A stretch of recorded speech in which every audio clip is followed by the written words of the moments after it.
Hello, everyone. Welcome to From Nowhere to Nothing, Ontological Oxymorons, a philosophy podcast about big topics in bite-sized pieces. I'm your host, Joel Bouchard, a graduate student in education at Liberty University. And with me is Mr. Norman Gayford, a professor of philosophy and English at Genesee Community College. Our topic today is death. Death is something many people fear and avoid talking about. But why? Why is death scary? Perhaps it's the unknown. Death is one of the few things every person will experience, but hasn't yet experienced to reflect on.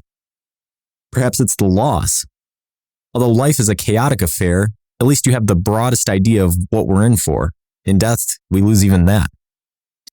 Perhaps it's the religious and cultural traditions that we've been raised with, which place the time of death as the time of reckoning. All of these topics are immensely interesting and possibly tell us something about what it means to be human. Please avoid the urge to skip this episode and instead embrace the unknown. And in the process, we'll discuss if you can avoid the embrace of the Grim Reaper. All right, Norm, I missed out on an opportunity. It was Valentine's Day this weekend, and instead of doing the podcast on love, we're doing it on death. Well, that's okay. We can return to love another time. That's a little bit grim. Luckily, the podcast listeners live outside of our timeline, so they will never know that, other than the fact I just admitted it, so they might listen to it during Halloween. Who knows? It would be more appropriate. So, yeah, I think that death it's a difficult topic, though. Everybody has some form of interaction with it. And sometimes it takes longer than you'd think. You know, sometimes that first family pet or relative or somebody doesn't die until you're an advanced age, 5, 10, 12 years old, and then it changes your whole world. And it scares people. And we'll get into some of the reasons that that's the case. But I think that we're in for something that is not so much doom and gloom and more just fascinating. So let's start with the types of death, because there's not really, death can mean different things based on your perspective. Tell us about physiological, legal, absolute. What types of deaths are there?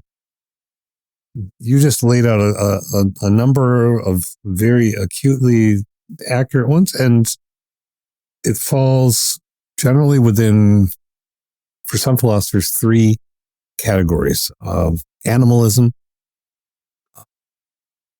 personism, and mindism. Animalism would be the physical. When your body stops, you're dead. Assuming that we're another kind of animal, the physical processes, and there it is. Thus, the coroner can assign the time of death and so order the doctor. The personism is more of the psychological relationships that one has with others, and you are gone when none of those relationships exist anymore. So essentially suggesting that if you are being thought of and there's still a relationship in your mind with a person who's gone, that person who's gone hasn't gone. So, I think families talk about this. I certainly think about my mom a lot. We just passed the second anniversary of her passing, and I laugh. I think I hear her voice sometimes. So from the psychological viewpoint, she's not entirely gone, but of course our minds keep reinventing who that person was. And then the mindism itself, the mindism says when the mind's processes are done, then it's death. So in that case, your physical body the heart might be beating, but there's no activity. Right. And that's kind of, in many cases, that's sort of the legal aspect of death as well. So there's the interesting part of this conversation is that based on your definition of death, it can last either far beyond your physical death or before your physical death has actually occurred. So like you're saying, if there's brain death, lots of times they will legally consider you dead in terms of you can't make decisions. Somebody else has to be responsible for your estates and things. Whereas as you just pointed out, there's the death of the person, which can go far beyond somebody's actual death, where, like you were saying, your mom dies, you remember your mom, but do you remember your great great grandfather? Well, now we do, because we just mentioned him. Well, I remember I remember the role, the name, but I know nothing about it, really. I mean, maybe one brief story. So would he be, does that qualify him as being personally dead, or the fact that we just mentioned him? So let's bring up an obscure character. Let's talk about Phineas Gage. This man is famous for having essentially a steel rod shot through his head in a mining accident. He didn't contribute something advanced to science. Like lots of historical figures they did something brave or they did something intelligent. This guy, he didn't really do anything. He just experienced something, but we remember him 150 years after his death, whatever. His story is repeated. So the fact that we remember does knowing his name and his story make him alive as a person? Or is it something beyond that would qualify for that sort of life? Yeah, I think I'd assert a fourth ism, which would be narrativism, which picks up on the psychological personism. To the extent that Phineas Gage is a person we recognize in the stories we may have learned in school or wherever, stumbled upon on the internet, some aspect of him is alive because he's influencing our conversation. Right. Yeah. Okay. So no, obviously not physically, obviously not in any of the tangible ways. And yet, if we go to any writer, I mean, we have Plato's dialogues, for heaven's sake, and we're still reading those and learning about who Socrates was and what Socrates is. We don't really know. I mean, if we look at it really hard, we don't know Socrates. We know what his student said of him.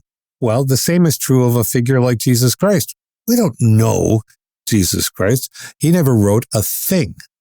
It's just like Socrates. What we know are the people who wrote of him, but what we also know just from historically, some of these people whose books are named after them were actually not the apostles or the disciples. Other people wrote using their names, but some did write, but they were in what we would call advanced age when they began to write. So what happens when you've known somebody when you were a young man and you wait till you're 70 and you start writing about that person?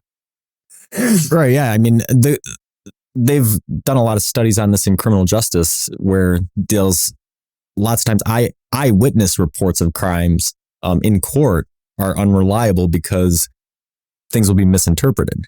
But so I think we get at the point, which is that there's a difference between somebody who personally knew somebody that passed away and then sort of a anecdotal narrative thing. So how do you think that technology will change that? Let's say that by some fluke, hundreds of years from now, somebody listens to this podcast. So it's not somebody writing about us. It's not even us, they're actually listening to our voices or television. You see somebody on TV. Do you think that changes it as opposed to being in writing? Would we be alive personally, or is that still narrative? I think that's a really interesting question, Joel. We have more of a sense of the whole person because we're seeing them or hearing them. Oh, that's what they sounded like. If we only could hear Abraham Lincoln or something like that, right? Rather than descriptions of his voice, then our impressions are different. Certainly. I mean, here's a weird example, but it works. Some of my students, many of you know, I used many books by a philosopher named A.C. Grayling. Well, you read Grayling's books and I tell you he's a grumpy, wonderfully humorous older Brit fellow who's known worldwide as a tremendous scholar. But only when I put his clip where he's on a couple of Colbert shows, you hear his voice. And you see this somewhat diminutive man with almost triangular hair. speaks like this. And has a marvelous sense of humor, laughs when Colbert, and then hands it right back to him. And I've had students tell me that just changes their impression entirely of who, well, there are the words. There's, we like to see people reenact Mark Twain or any number of other people because it's more than just the words. So I think it embodies, well, embody would suggest that it puts some life to it beings, it ontologically recreates. So there's language coming into the sort of discussion of it. So it's something that's on a sliding scale, and there's no way of putting it in a box of saying this is narrative and this is it's sort of, to some extent, you have a relationship with somebody after they die, but how much you know and how it all relates. Let's talk about historical perspective. What have philosophers, ancient philosophers, did they talk about causes of death, or how did they define death? What did they say about it? The pre-Socratics said that it's a cycle, interestingly, and landed on the idea, well, death is physical decay. So they recognized that the changes are obvious. And they said if you lived a virtuous or moral life, then they held that the water, particularly Thales, water was the ultimate source of life. Okay, water was, all things are made of water. It's just not far off in some ways. But that if your soul was moral, or if use the word soul, but that kind of thing, then it would be preserved through the divine spark. So the divine spark being light and heat, water, the soul was preserved and then would return. You might not recognize it, but would return. So it's really one of the first Western concepts of the eternal return. Interesting. Yeah, I actually didn't know going into the show if they had any thought about causes of death, or how they defined it. Just recently, it came out that somebody has a theory that Alexander the Great actually lived for about a week beyond his death, because there was something similar where he died, and historical accounts say that his body didn't start to decompose for a week after his death. And they think that he might have had a very rare neurological disorder, so that his breathing and his heartbeat became so shallow as indetectable, but he's actually still alive. Rather like suspended animation or cryogenic freeze. Or he actually ended up starving to death or dehydrating, and he would have died anyways, but that was the actual cause of... Well, that which illustrates what you're talking about before. We are so numbers oriented. We are so technologically proficient at measuring every single thing. We think that to be able to iterate the second, because we like to know from officially it's done. 9 billion cycles of cesium. Yeah, exactly. Exactly. When that might not be the case, and probably isn't. Philosophically, one of the things that I love about the ancients, Epicurus, and then after him Lucretius, who was a Roman military, had a lot of lives, but Lucretius, building on Epicurus, essentially said, "Why do we lament? We can't lament our pre-birth. No, we were nothing, and we're here, then we're nothing again. So what's all this howling and yowling about our death when we already weren't extant? We are, but then we won't be again. But then we may be again. And are we howling and yelling and lamenting because of the pain it will cause our friends and our family, and it raised all these kinds of questions that have followed us all the way since?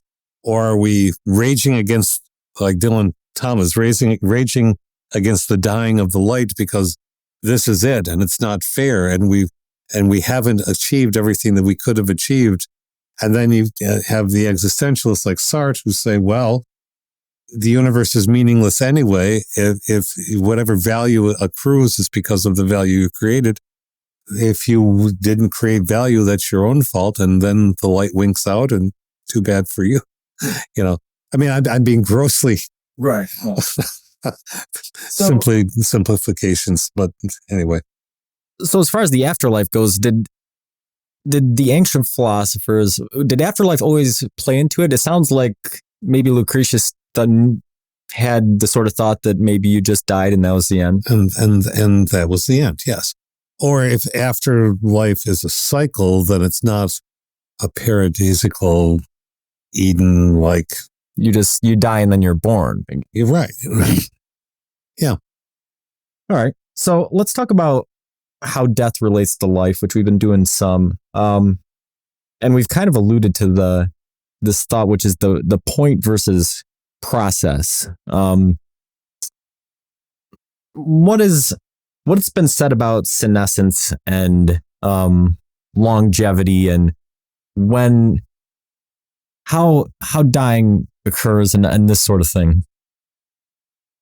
Okay, so one of the most recent philosophers on this is Shelley Kagan, and among other things, Kagan says the measure of life is what you accrue, the goods you accrued. That's how we measure what our worth is. So that death is awful because we don't have those goods anymore. Well, all right, he wasn't talking about senescence, but Derek Parfit is when he says that we aren't an individual soul, we are just complicated chains of relationships. So he picks up on that ancient idea and just takes it all the way further. Said, well, right, as long as somebody has some kind of memory of you, you haven't died and you've gone. Now, we could add to that, because Parfit sometimes talks about technology, about the computer thing. I mean, think of the internet. Almost nothing dies. We know that once it's out there, it's out there. And so in that sense, the internet could be looked at as this isn't grim, it's just bizarre. This accretion of every life that's ever touched it. Yeah, that's really interesting. The class I'm taking right now is about educational technology. And the module that I was working on this week was about ethics in educational technology. And the interesting thing is in the literature, the scientific literature and some of the data that's been collected, educational technologists don't think about ethics. They don't think about, they think about it from, in many cases, in the aspect of who has access. Is there equal access? Is there, and that sort of thing. But they don't think about how the technology, affects people. And as we talked about, early in the show here, I think since we're not at the dawn of technology, but if you zoom out a little bit, we really are. We're about 15 years, 20 years into it. And we don't know how that's going to extrapolate out over decades or centuries. And so it changes something, how those relationships work. Like you said, rather than having a fade into obscurity based on text getting lost or anecdotal accounts getting scrambled as people age and that sort of thing. Instead, you'll have a crystal clear, frozen record of somebody's life, and how that changes that narrative or personal death process has sort of interesting implications when you look into the far future of it. It does. It's blurry. And I like reading Derek Parfit. He's not necessarily, one doesn't have to agree with everything to look at the ideas and technology. You mentioned this, I think, when we were doing our flash kind of discussion a little earlier. It's projected by, people like Elon Musk, and not him, but the people who work for him, that in less than 40 years, it may well be possible with algorithms and AI in development that before you die, you can upload your consciousness so that it is iterated into the internet or hard drive. And science fiction has done this a lot, but now if we're talking about it, it might even be possible. First, the real interesting questions about death is, well, would you do that? Would you upload your consciousness so that you no longer can feel or see? We'll start from that because then we can talk about avatar-like bodies and so on. But to see or to feel, but you can be aware. And aware to the extent that whatever your memories were, however your consciousness is, might be captured in the machine. And as long as somebody keeps remembering to re-upload you or copy you somewhere else, yeah, it's like phones with photographs, right? We had this wonderful photographs. The phone died. We didn't upload them. We didn't keep them on the SIM chip. That's it. It's a very anticlimactic death. Somebody forgets. but that which allows us to laugh. I mean, what do people do at funerals? They tell stories. People weep, of course, and they miss and they ache and they hurt, and it's the whole range as it should be. But so often people desperately seek to find laughter in the face of whatever seeming ending this is. Some people choose not to have open caskets. They don't want to be seen as the inanimate. They want to be remembered as all those other things. That's the psychological thing. So how all the rituals accrue to death is just as fascinating as the life that was lived.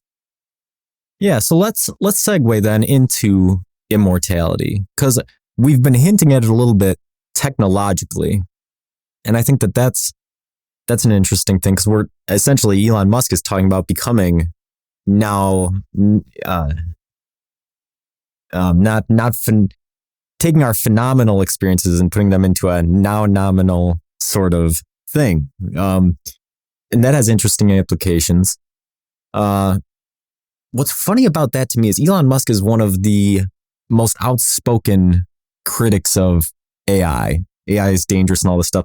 But the sort of path that he's laid out plays into a lot of science fiction scenarios. Let's integrate with the AI. Like, he's essentially putting us into the Matrix scenario. Or saying it's going to happen whether I want to or not. He's taking our consciousness and taking it out of the body and putting it into it. And I won't blame poor Elon for that. If he looks at his technology, because it's not just him, right? He's not the only one who's working on this. Google's working on this. Other, So, but yes, if you look at it, you say, just because we might be able to do this, I'm not so sure that this is a good idea. But how can we be sure? Because we've never done it.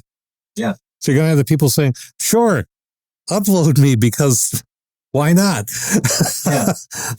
Now, okay. And that seems like it's probably going to be the most realistic avenue to immortality. But let's look at the alternatives. Let's talk about physical immortality. So, I'm starting to get to the age where I have to eat a little bit better. I have to work out a little bit harder. I see some gray hairs in the mirror, and these are all things that, it happens to everybody, and lots of people think of it as getting older, but really it's the death process. It's starting, because we think of it as a point in time, but it's really not a point in time. It's a process. And as we've pointed out at the beginning of the show, pinpointing when the process starts and ends is a bit murky. Yes. But, and some people would go as far as to say you start dying the moment you're born. I'm going to insert something with that, because I won't name names, but I've got one of my students who is also a military veteran, said to me recently that death is his oldest friend, because in some sense he was in it before he was born, and the moment you're born, then you're starting to get there, and there's always a possibility in the work he was doing, and then obviously it's coming. And he said, I don't fear that. It's because it's the oldest thing that we know. Didn't want to interrupt you with that, but I just thought it was an interesting thought that he'd. Yeah, I think that everybody has a very different and very complicated relationship with the thought of dying. And I'm not so sure that that's true. I think there's a growth process, but I think that process, even that is pretty complicated. There's some things where, okay, well, you're as neurologically, the death process probably starts when you're about 2. You have this huge explosion of neuron growth, and then it all prunes back. Now you still have things that grow and things that get pruned throughout your life. That's learning and that's the brain adaptation. But in terms of growth, overall growth, well, usually somewhere around 2 years old that you've reached your peak number of neurons. Whereas skeletally, about 25, the bones in your chest and in your skull switch from cartilage to bone. About 18, you have hormone peaks and that sort of. So there's different points in time where you peak. So I don't really buy into the you start dying the moment you're born sort of thing physiologically. But the process starts very soon, probably somewhere in the mid-20s. Any physiological process across the board is starting to decline, no matter how gradually. Now there's ways of extending it naturally or otherwise. Some people, diet, exercise, sleep, flossing your teeth. Yeah, flossing your teeth. There's a big heart disease and all kinds of stuff can go. So let's talk about that a little bit philosophically, medically. What sort of things are going on both on the natural front that people can do, but also what sort of things are being floated out there as ways of extending life physically? Well, I just read an article about a gentleman who's aiming at being 145 years old, and he's doing that by constantly having, because he's very wealthy, constantly having stem cell. Right. So we know, and the Human Genome Project has and still continues to lead us to more and more knowledge about the map of ourselves, the Google map again. So there so we know that there's a concept in science called pleiotropes. I didn't pronounce that properly, but it says that there, you have two, if not opposite, then very different effects to one cause, and for DNA. So if the DNA makes a choice to either once you replicate, then you are no longer of any particular use, then the decay and the senescence happens. So what if you can key the DNA to stop the natural decay? And there's discussion about this. It may be possible, not within the next few decades, but let's say 100 years, 200 years, to recode the DNA so it stops our decay. It's entirely possible. It's within medical theory now. And I think they've done some experiments with like ringworms and that sort of thing doing it. And I think that they've gotten to the point where they can like triple lifespan. They still can't keep them alive forever because it's a really complicated thing. And I think one of the biggest problems that it comes down to is ultraviolet radiation from the sun. Like essentially because there's a giant ball of radiation out there that keeps us alive, it also causes micro damage to your cells. The longer you live, it adds up and eventually it breaks your DNA. Two different effects. Yeah. From the same vital cause. So it's poetic in a way. It is, isn't it? And then that makes me think back to Montaigne, the essayist who, among other things, said we need death. That in order for us to understand that we shouldn't be wasting our time that we have, because we have a mortal finite amount of time, then death gives us the urge to do what we can while we can. Yeah. All right. So now we've got this branching though, right? So if we upload our consciousness, if we're able to do that, we have to decide whether we really would do that. Do we have the means, and does it go for everybody, or is it just for people who have the capitalistic means? Mm-hmm. Or let's say you have a choice. I can continue my physical body for a couple hundred years. So maybe not immortal, but it doesn't necessarily guarantee the consciousness is going to stay together, but maybe the physical body.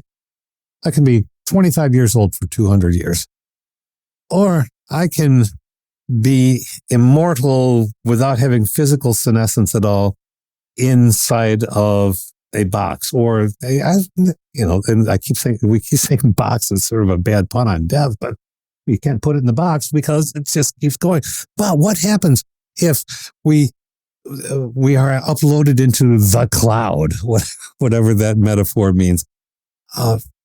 We're not going to be the same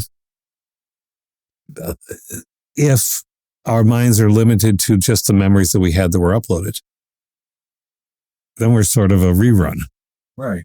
If the possibility exists, if we're fused with AI of some kind or algorithmic fusion so we can actually continue to think, then there is kind of a mind immortality. But the philosophers going somewhat backwards say, well, the mind may not stop even though the body does. And then that takes us back to some of the religious things where whatever our soul is, it's not something we see. Yeah. And honestly, thinking about it, it doesn't seem like the initial thought seems a little bit shocking, but I actually don't think it would be that bad. And I'll tell you why. It's because humans have the creative ability to imagine things that they don't experience. As our mini episode that we recorded before this shows, we can imagine there being nothing, even though we've never experienced nothing.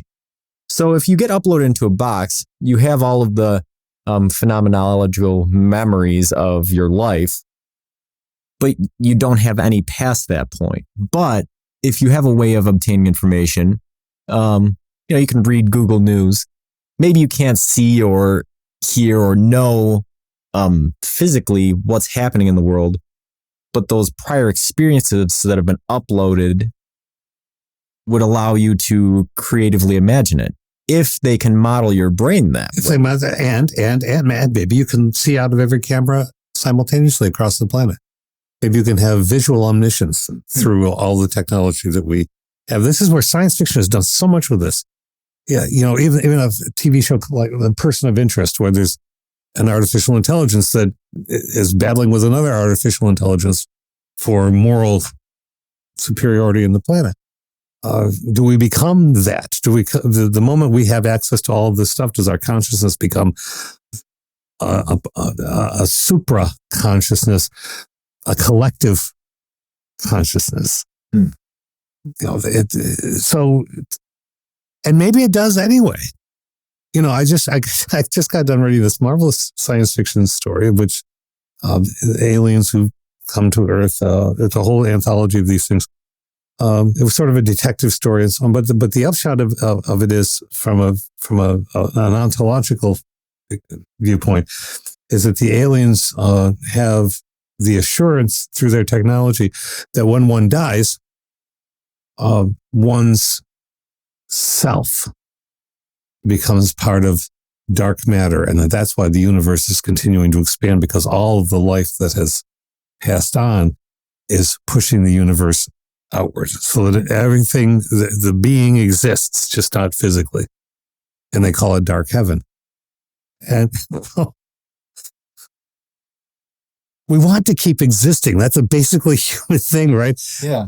Except that people at certain points say, our elders sometimes say, I've done it. I'm done. I'm done with all of this. And that may be because of the pain. That may be because of the emotional loss of so many others. It may be all kinds of things. I want to be done. Okay, so I've had people in my life say this, and you have to acknowledge that, you have to honor that, except that we don't. We make people keep going until God decides. Can't play God after all, although we do it with our animals. Yeah. Yeah. I want to be done. Oh, okay. You're 91, you're 95, whatever you are, you're basic, and maybe not even being able to handle your own just physical capacities. you don't want to see things anymore. You want to rest. Well, that's very nice, but I don't know. It's funny looking at how different people think about death and how people think about it throughout their life. Like you brought up the quote about how, death is necessary to give life some meaning, some impetus, and you think about it and you look at young people and lots of times loves the most potential, but because of that lack of familiarity, one of a couple things can really happen. Either some of that potential early on gets wasted because there's this sense of, well, I've got time, or something is accomplished, but it's accomplished because extreme risks were taken because there isn't a proper fear of consequences, yes. whether it's physical death or whether it's financial ruin, whatever the case is. They just go out and do this crazy thing and it works out. And, and it might be life changing. And you talked about that a couple of weeks ago. And, you hear the stories about it not working out, but lots of times you hear that story and then it fades. But the stories that stick are the ones that are the successes. And then you get farther on into life. And I think that the farther on you get and the more experience you have with death, the more that causes people to become more conservative. I think that is a driving force with a lot of decisions. And again, whether it's physical death or consequences that could lead to ultimately physical discomfort or disadvantage, there's more of a conservative sort of approach. But then when you get to the end of life, there is that branching out again, I think, where you see some people who rage against the dying of the light, and there's other people that come to accept where they're at. And, what are the processes that cause people to get to those kind of different points, It's a fascinating question because it's psychological, it's sociological, it's family dynamics, it's social ritual, the pressures of what you think you're supposed to feel at a certain point in your life. It's and what you want to believe. And I don't say that lightly because what you want to believe may be what you were taught to believe, or it may in fact have something to do with what happens next, if something happens next. So this is a good segue into the next section, which is awareness. What does consciousness of death say about being human? And, thinking about that, what does it say? Because my favorite thought experiment is whenever I think about an aspect of being human, I like to think about animals. And what does an animal have an analogous experience to a human?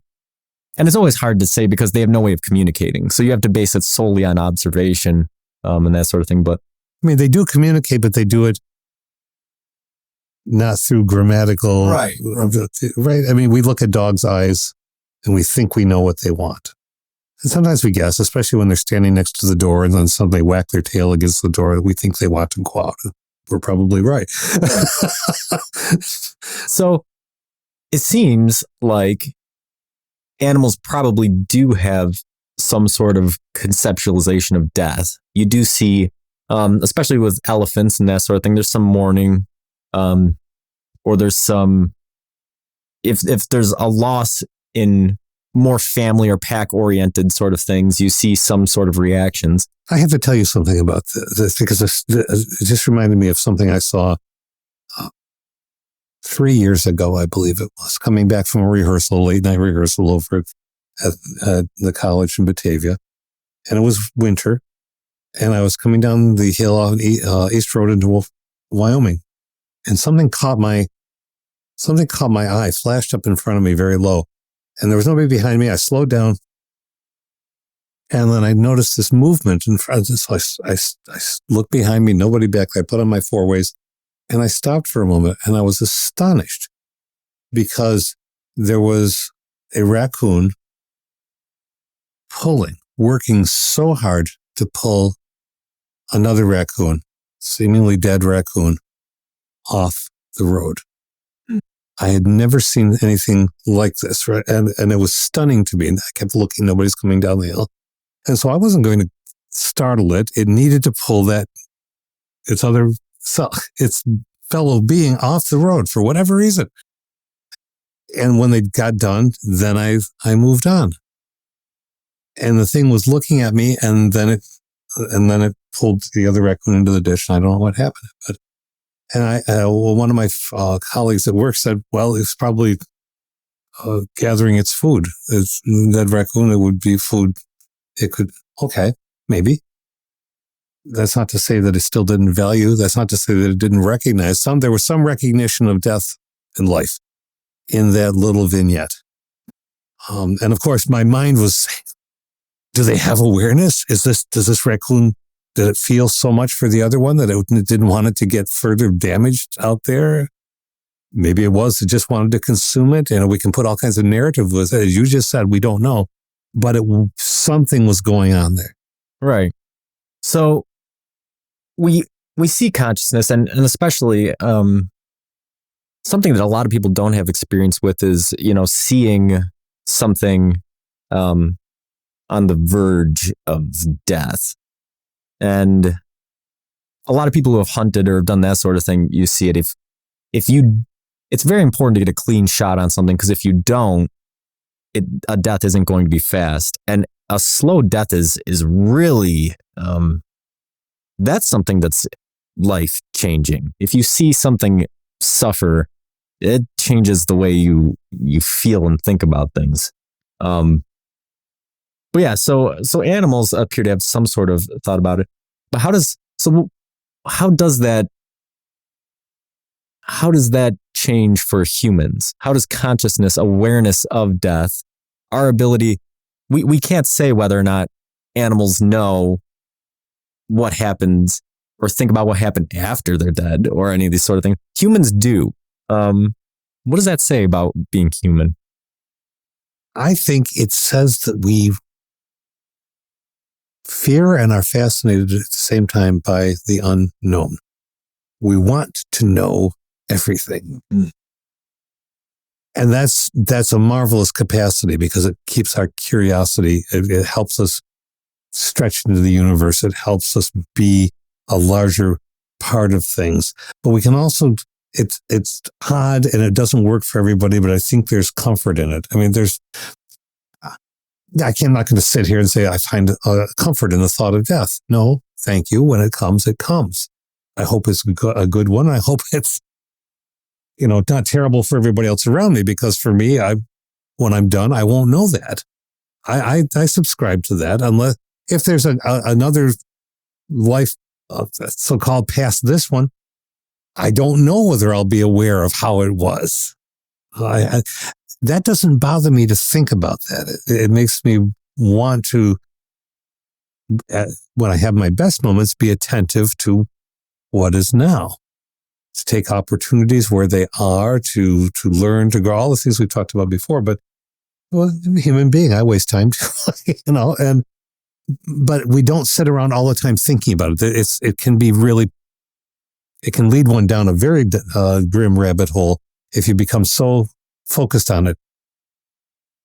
There's that old saying that a person can die 1,000 times before he dies if he worries, thinks about it all the time. There are all kinds of versions of that saying. But what could one have been doing instead of worrying about the inevitable?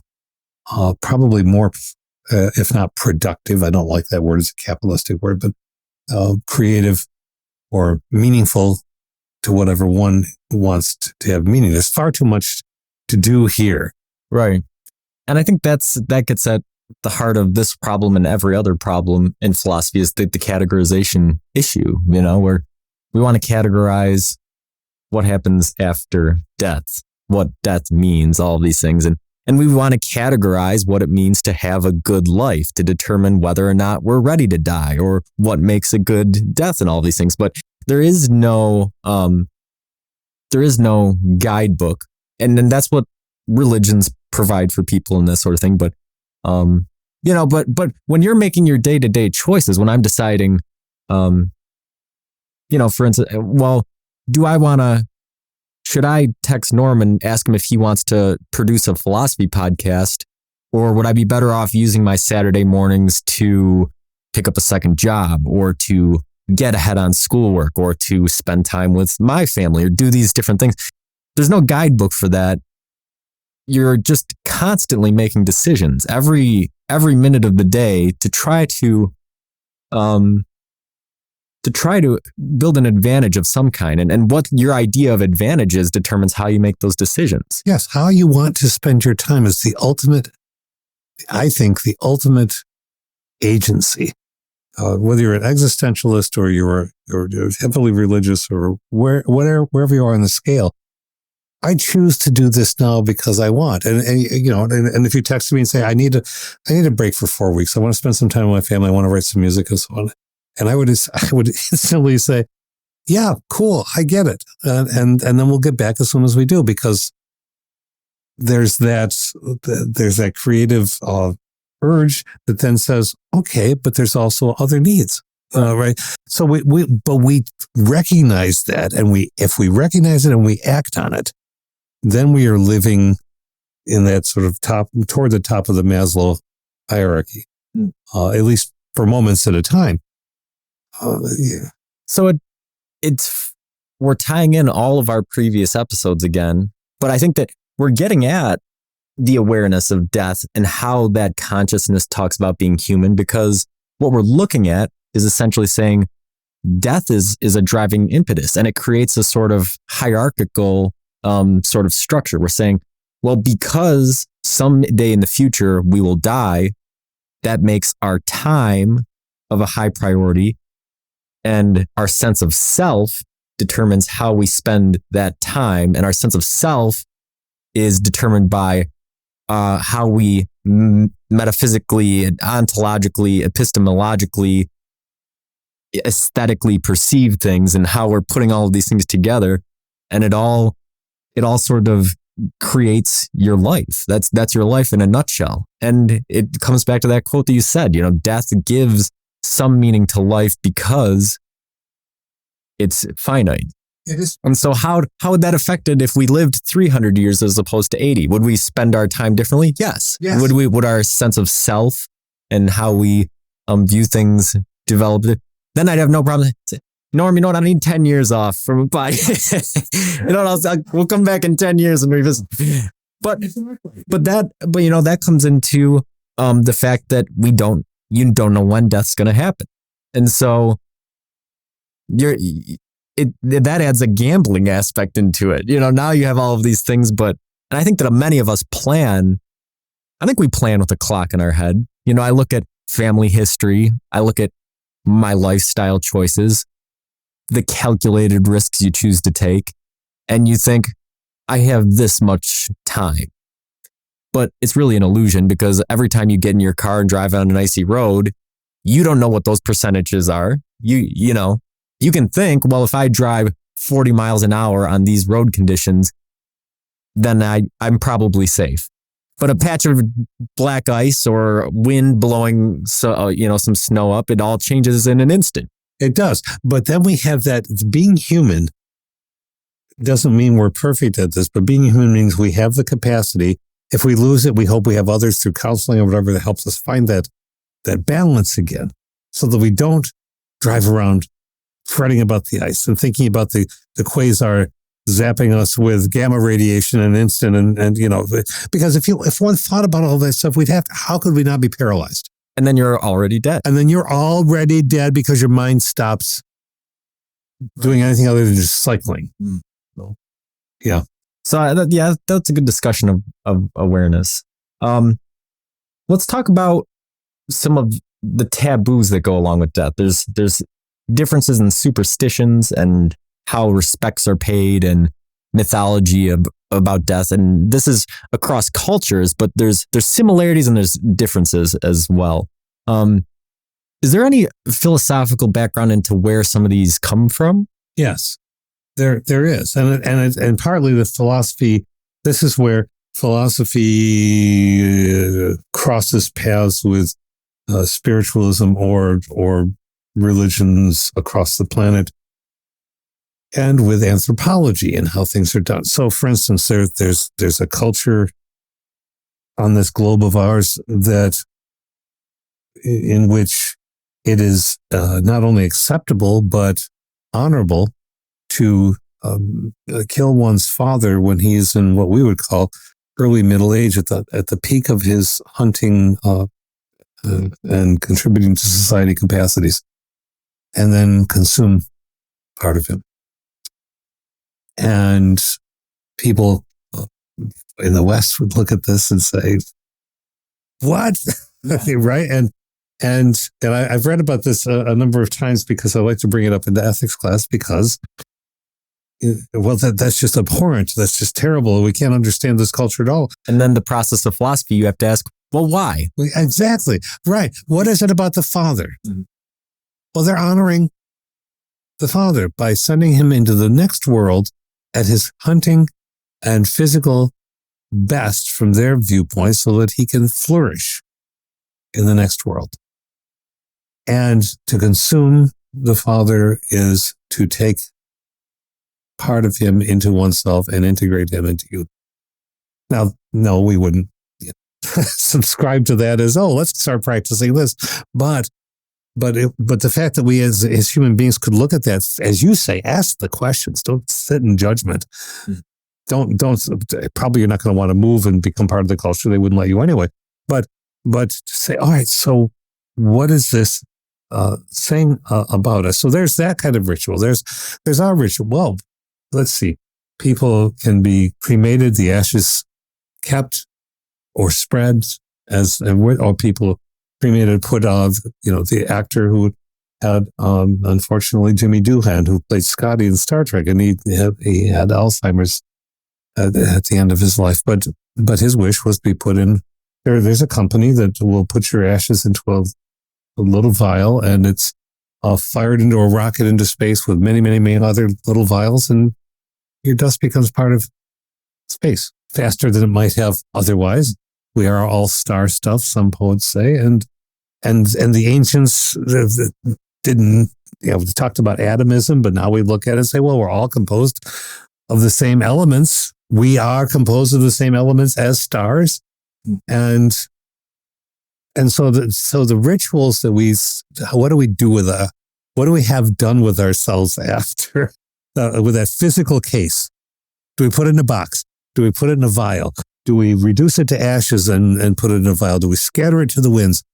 Do we consume, but all these things are somehow meant to put closure to the last wishes of the being, if those wishes were asked. Sometimes people, I know because of things people have told me again, whether they're intense battlefield stories or just intense stories of friendships. People ask people to do something remarkably edgy in the sense of what society would allow in terms of how to dispose of a body. Yeah, and I think that gets into, I think it's the thought process behind doing what you're doing. So that initial story you brought up of, murdering a father at the peak of his prime and eating him. Yeah, exactly. Murdering and eating, it sounds so terrible, but when you explain the thought process behind what they're doing, you realize, okay, well, this is something it's based on honor. It's based on a coming of age for a son, all of these different things. And right. Or, I think there's I want to say it's Zoroastrian culture somewhere in the Middle East where they just have a giant building and people die. They drag them out there and throw them in a pile and vultures come and eat them. And that's just how they deal with it. And again, to some people, this seems extremely shocking. Me personally, I think that a lot of people who have thought about death if I was on my deathbed and I asked somebody to do something and, it was very important to me and I asked them and then I died and they decided not to do it and they threw my body in a dumpster and left. I don't care because I'm dead. You know, like at that point. Or do you come back and haunt them afterward because they're going to be wondering about that? Right. So it all comes down to how you view death, how you view the afterlife, and your responsibilities. There's the ethics. Do I have a duty to do what I said I would do, even though the person is gone? Right. And so yes, if my friend was on his deathbed and he asked me to do something, I would do whatever he asked. But would I do it because I was afraid of being haunted? No, I would do it because it was based off of when I knew him in life. Would I throw him in a dumpster? No, but I wouldn't do that out of respect. But for me personally, the way I'm looking at it is that, well, if I'm no longer in my body, then I don't really care how it's treated anymore because I'm no longer there, you know. And although you might care how it was treated if it was going to be hurtful to other people who are still around. Yeah, right. So it's see there, and this comes into family things. So some family, so someone wants to be cremated. They've expressed that wish, but strong elements in that family say no, because if that happens, you don't. Let's say an evangelical, there are branches of evangelical religion which say no, because then you can't be risen afterward. Right. You can't be cremated. So the wish is contravened by, and probably the person doesn't, because if you're gone, you're gone. And even if you're in a spiritual sense, even if you're becoming star stuff, it's probably much more interesting to be floating out in space, looking at all that stuff through as black energy, dark energy. That's much bigger than, well, what are you doing with my body? No, you probably don't care at that point, as you say.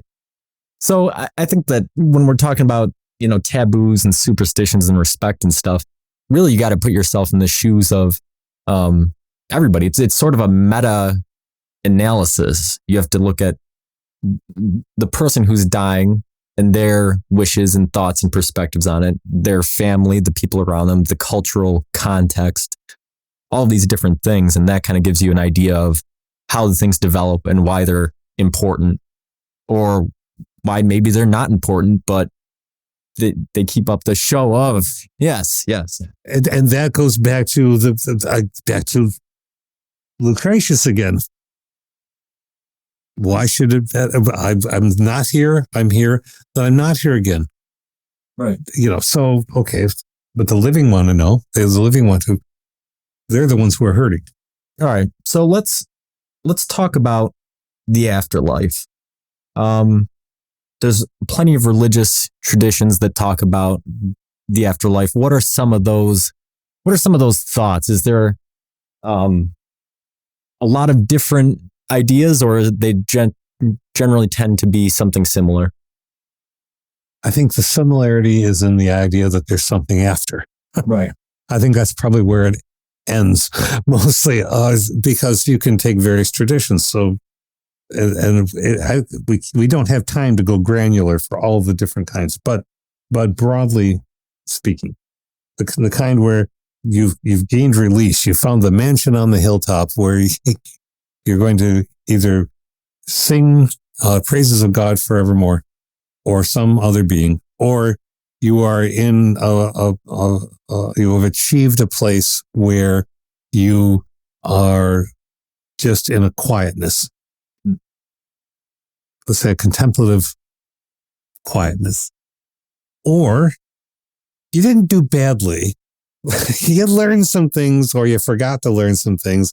And so then you're cast back into it again, and round it goes, and you hope on the carousel eventually you get to a place where you can achieve the contemplative quietness, or the non-being, the joy of non-being itself. Back to what we were talking about, the sheer joy of utter capital and nothing. Right. That we've never experienced. Or you die and you go into a place where if you died honorably, living like a warrior, then you're going to be in a world where you fight and kill. I'm thinking of the Old Norse. if you feast like crazy, and then you go out in the battlefield, kill like crazy, then the bodies all get back up again, go back to Valhalla and eat like crazy. And so that's sort of talk about a rewind, replay, just loop. That's until the end of time at Ragnarok, at which point you are fighting the greatest battle of all. You're getting totally decimated and you're gone, but then other versions of you emerge. And so again, there's a linearity. Christianity is the first religion really that broke the cycles of most spiritual traditions in one way or another, whether Aboriginal in Australia or United States or so-called or Canada, whatever. You have this cycle of life. Then the arrow of time comes in with the linearity of the Christianity. So here's where it begins. Here's how it ends. No cycle. That's really the breakdown, I think. Interesting. Do you think that there's a physiological basis for people to think there's an afterlife? Or do you think it's all based off of consciousness, awareness, thought? I'll tell you where I'm going with this, which is, I don't know if have you read up much on DMT, the chemical substance? DMT, it's an extremely long medical word that I can't pronounce, so I won't bother, but it's a chemical that the body produces naturally. It's also an illicit substance that you can take, but we're not going to go into that because not only is it not super relevant to the discussion, but also I don't even know if the podcast censors if we can talk about illicit substances without labeling it as an explicit podcast. But suffice it to say, it's a chemical that's produced in the brain. It's a psychoactive chemical. And they're not exactly sure what the purpose is for it. They don't know what it does on a day-to-day basis, but the body produces it in very small amounts, smaller than anything that can produce a psychoactive response. What they found is that during death, the brain dumps all of it into the body. Yes. And so what happens is then you have anecdotally, because there's not really a way of studying this, but so the brain dumps all the DMT in, they know that much. And what they've seen from the very few studies that they've done with DMT, because it's not ethical to do these kind of studies anymore, is responses to DMT tend to all follow the same sort of template, where the person feels very calm. There's almost an eternal sense of time. Time stops. They can reflect on their whole life, and they are approached by the official term is machine elves. These creatures that are variously described as angels or aliens or machines come and greet them and say, "Welcome, you've made it. Here you are." And you look at the language aspect of society when we talk about your life flashing before your eyes when you almost have a near-death experience or an out-of-body experience, and you look at how the DMT experiences and studies correlate with ideas of the afterlife. And it makes you start to wonder if there's a physiological or, psychochemical basis for where some of these stories come from. That's a really, really interesting. I'm going to read about this, Yeah. but what you've just laid out anecdotally could be suggestive of a number of things. One being that it's an evolutionary anodyne to the ending experience, so that your body shoots endorphins and it fills you with endorphins at the right moment when you're running or kickboxing or whatever, and people get the great joy from that and motivation and so on. Okay, also maybe evolutionarily we'd say let's make the end as good as we can. It's just might be a mechanism for that, but then it might indicate that one could say that perhaps that such a chemical in the body might enhance perception of a kind, and so or enhance one's narrative abilities to create that which one wishes to see. Because if you're talking about aliens, machines, or angels, they aren't the same thing. And so then, this takes me to Star Trek again, but this takes me to one of the movies. There's a thing called the Nexus. Flipping around the galaxy, who knows? There's totally not scientific, but and if you fall into the Nexus, everyone, you've died to everyone, but whatever you want to happen happens. I think it's the most interesting afterlife kind of thing that one could imagine. So, because it removes and so what you just described takes me to this, because it removes the necessity. I don't need to have you or any other fellow human being believe anything about the end other than what you want to believe. It's none of my business. I'm fascinated by it, but I have no business in trying to tell you how it should be. That would be a moralistic imperative that shouldn't exist. So the narrative of the machines or the aliens or the angels, whatever one sees, people talk about the light that they see or having the out-of-body experience, and one doesn't necessarily doubt the anecdotal capacities of those things, but that doesn't prove anything except the stated perceptions have been clarified and asserted. Because people say, "Oh, I've seen a light at the end of a tunnel." Okay, perhaps you saw yourself seeing a light, but what that means, there can be no certainty of that. Yeah, it's interesting because I think that, like we were talking about, taboos and superstitions and how people think about death is based off of a meta-analysis of how they view time and their sense of self and how they interpret the world. And it sounds like in the final moments of death, all of those things come back in, and that's how it's interpreted. So I think this was great. I think it was a good conversation. It wasn't doom and gloom. It was a very interesting look at a process that is, happens to everybody. So thank you for listening to From Nowhere to Nothing, Ontological Oxymorons. Recording and production are provided by me, Joel Bouchard, and the song featured in the show is Questions off my album Jaguars, which you can find on Spotify or anywhere MP3s are sold.